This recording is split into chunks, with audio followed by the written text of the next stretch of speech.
For months, I have been talking about this video coming. I have been testing and working on this utility build, so let's finally get into it. This build is a spear build, but it is also a utility build. For those that do not know, a utility build has the flexibility to work for not only the intended build, so for this one spear, but also for other builds. Since the spear shares armor with musket and Nadachi, this build will also allow flexibility for those weapons too. So why would you want that flexibility? Flexibility is a large advantage in battle, and the advantage to be able to swap to a weapon that is better with unit killing when you need to even out unit advantage, or a warlord focused weapon when you need to clear warlords is massive. With that out of the way, let's get into it. First, let's delve into the skills. This will help to understand the attributes. The skills I run are Lose March, Hurricane's Edge, Procrus's Gift, and Dragon's Roar. Lose March causes slashing damage. It can block arrow attacks, remove concussion or dazed effects, as well as with every hit increases your armor penetration whilst decreasing incoming damage. It has a quick 8-second cooldown that allows you to use it frequently to get out of dazed effects. Hurricane's Edge deals slashing damage. The second press ends the attack with a massive strike of slashing damage again.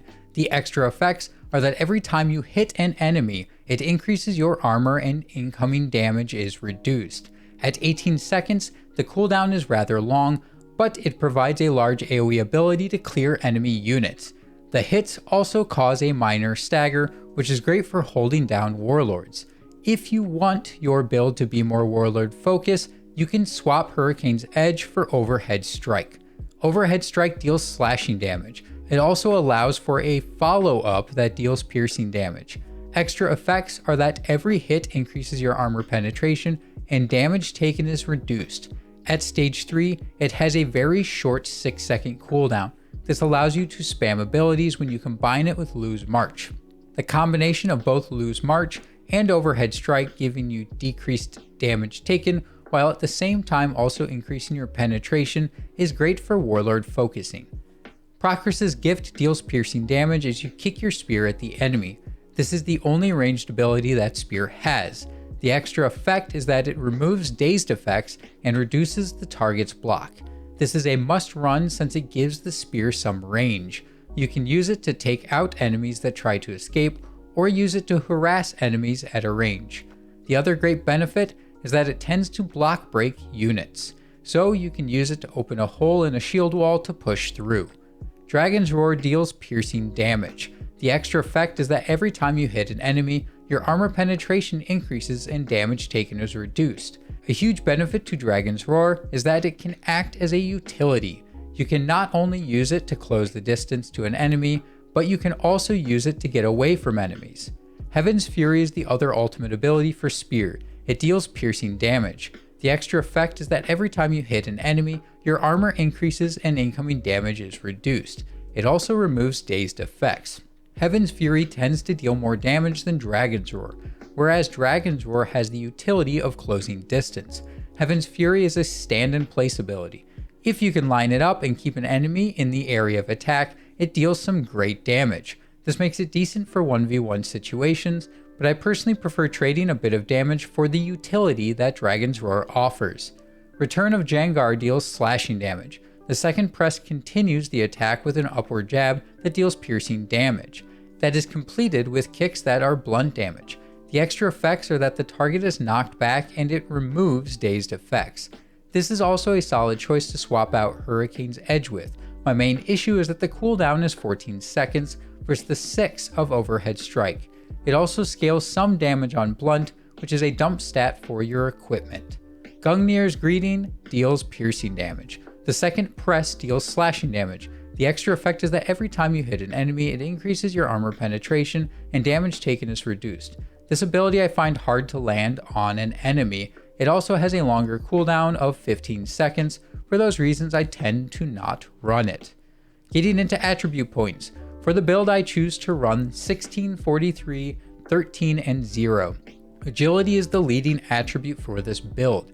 Agility increases piercing damage for Procrus's Gift and Dragon's Roar. It also helps with your musket piercing abilities and Nadachi Bloodthirsty. Agility also increases the penetration of slashing and blunt abilities. Nadachi is a heavy slashing weapon that would benefit from the penetration. Musket also uses blunt damage for some abilities, which the penetration will benefit.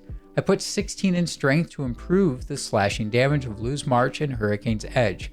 Strength also increases piercing penetration. This helps with your other abilities. Strength greatly increases the damage of the blunt abilities for Musket or the slashing damage of the Nadachi abilities. Normally I would add a bit to Toughness to help with survivability. I ended up switching the build to adding Armor instead. When using Hurricane's Edge, your armor increases for every hit. The amount it increases scales based off your base armor. Increasing armor instead of toughness makes you very difficult to damage when you're using Hurricane's Edge.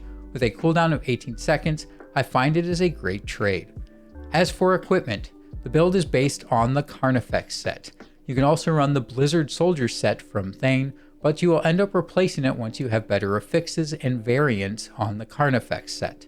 For your stats, you will want to prioritize leadership, critical defense, then health, and then defenses that are even. Leadership is the number one affix to go for. Being able to take more higher level units into battle is a large advantage. The only time this advantage is not worthwhile is for free battles or death matches. For those, you can swap out gear. Critical defense is helpful for counteracting some criticals that you take. Health is generally a good stat to boost as much as you can. For defenses on armor, I try to keep things as even as possible between piercing, slashing, and blunt defenses. For your weapon, I recommend Beast Killer. I go into why running this weapon in particular is a good idea in my equipment video that covers crafting and reconditioning. For stats on Beast Killer, I prioritize critical value, piercing armor penetration and piercing defense, then slashing penetration and slashing damage. The main point is to avoid blunt damage and blunt penetration. They are worthless stats since they only scale your damage on return of Jengar. With this build, I do a split of slashing and piercing abilities, so it is a good idea to try to keep slashing and piercing close together on your stat spread. Though as you can see with my leadership gear, that is something I will let slip to get that leadership bonus. Runes are a new feature that came to Season 7 and something that will be sticking around. They are supposed to be changed out with each season, so if you are watching during Season 7, stick around. If it is a later season, jump ahead using the timestamps on the video or in the description. With that, let's get into the runes. I apologize ahead of time for butchering all these names. For runes, I am running both Sindri and Gastropnir on my weapon. Sindri helps provide added defenses. These are helpful since medium armor is not as high on defenses, yet spear plays up close in melee. Gastropnir provides critical value, which is great for stacking that added crit damage. For my helmet, I am running Bari, Ginnungagap, and Vikrithur. Everyone should be running Bari. This allows your bandage to remove poison and bleed. This is great for when you're slipping away with low health, or you're distracted and don't notice you're bleeding when you go to use your heal. Ginnungagap and Vikrithur are just stacking piercing damage to make Procris's Gift and Dragon Sword do more damage. For armor, I am running Ginnungagap, Gastropnir, and Firisvelir. So the same critical value and piercing damage stacking, combined with increasing damage dealt by 5%. Also, if you die, nearby allies will deal 15% more damage for 20 seconds. This is just another damage stack with the added bonus that if you play near allies, which you should be doing, then they will get a damage boost if you die. Let's get into some notes about playing. First off, the spear specializes in horseback combat, compared to most warlords. The right click when on horseback is a great attack for chasing down or harassing warlords. At full stamina, you can use it 3 times in a row, and it does substantial piercing damage each time. On top of that, Spear also gets the full tilt charge ability using E that you can use as a quick sprint to get away. One of the crown jewels of Spear is its dismounting strike. This does a massive amount of piercing damage as well as knocks down the enemy within its area of effect. This ability is the first ability in the Spear opener that all Spear users should know how to do. The opener starts from horseback. You ride up, open with dismounting strike, dodge back, Dragon's Roar, another ability, and then Procris's Gift. I tend to use Loose March as my 4th ability. The Dismounting Strike either keeps the enemy knocked down or draws out a rebuttal ability. Follow up with the Dodge gets you away if they try to rebuttal. You follow up with Dragon's Roar to re-engage and do damage. I use Loose March for damage and the penetration increase that will benefit the closing with Procris's Gift.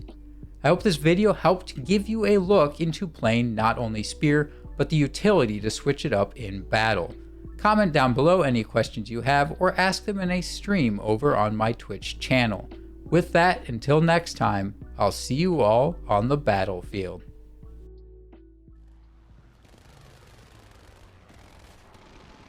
Frickin' the BS that crap always pulls off.